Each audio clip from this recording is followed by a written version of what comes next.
Araku parliament పరిధిలో స్వతంత్ర అభ్యర్థిగా బరిలోకి దిగిన మండల గిరిధర్రావు తాను పోటీ నుంచి నిష్క్రమిస్తున్నట్లు ప్రకటించారు. ఇకపై తన మద్దతు కొత్తపల్లి గీతకే ఉంటుందని స్పష్టం చేశారు. అంతేకాకుండా తనకు ఓటేయొద్దని, కమలం గుర్తుపై బీజేపీకి ఓటేయాలని విజ్ఞప్తి చేస్తున్నారు.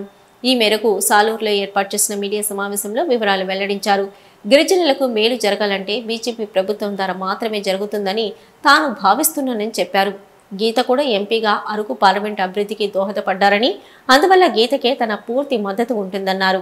తనను అభిమానించే గిరిజనులు, యువత తనకు బదులు కొత్తపల్లి గీత ఎన్నికల గుర్తు కమలం పువ్వుపై ఓటేసి అత్యధిక మెజార్టీతో గెలిపించాలని కోరారు. తాను పోటీ నుంచి విరమించుకోవడానికి కారణం బీజేపీ ద్వారానే గిరిజనులకు మేలు జరుగుతుందని భావిస్తున్నానన్నారు.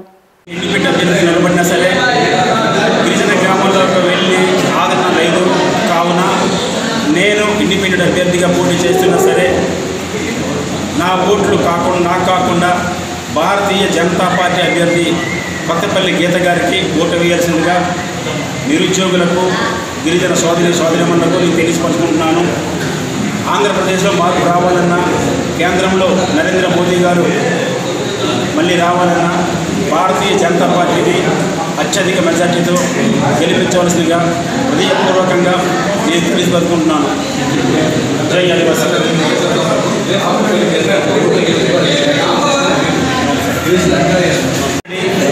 మేము ఇండిపెండెంట్గా కలెక్టర్ గారికి, ఆర్ఓ గారికి దరఖాస్తు